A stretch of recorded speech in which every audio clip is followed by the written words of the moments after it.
श्री कृष्ण और सुदामा की कहानी। सुदामा और श्री कृष्ण बचपन के मित्र थे और दोनों एक ही साथ शिक्षा लेते थे। सुदामा बहुत गरीब था, वह ब्राह्मण था, इसलिए वह दिन भर में 5 घर से भिक्षा मांगकर अपना और अपने परिवार का पेट पालता था।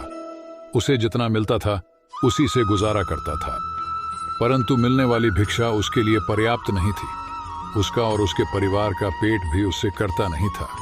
इसी भिक्षा से अतिथि सत्कार भी हुआ करता था। सुदामा की पत्नी को यह मालूम था कि सुदामा और श्री कृष्ण दोनों मित्र हैं। श्री कृष्ण द्वारका के महाराजा हैं। अगर सुदामा उनसे सहायता मांगेगा तो कभी भी ना नहीं करेंगे। इसलिए सुदामा की पत्नी ने सुदामा को बहुत बार श्री कृष्ण के पास द्वारका जाने के लिए कहा, परंतु सुदामा हर बार मना कर देता था।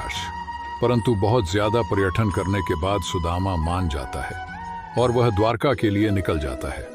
उस समय उसके पास कोई साधन नहीं था। वह अपने पैरों पर चलता हुआ द्वारका की ओर बढ़ रहा। वह संकोच और लज्जा से भरा हुआ द्वारका की ओर निकल पड़ा।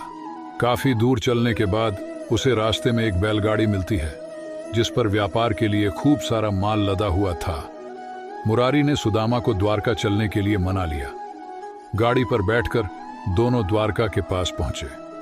वहां पहुंचते ही बैलगाड़ी वाले ने सुदामा से कहा कि आपका रास्ता यहां से अलग है और मेरा अलग है। सुदामा आगे चलने के बाद वहां से वापस आ गया। उसने सोचा कि मैं उस बैलगाड़ी वाले का धन्यवाद करके आता हूं। कोई बैलगाड़ी नहीं थी और ना ही कोई मुरारी था। उसे कुछ समझ नहीं आ रहा था।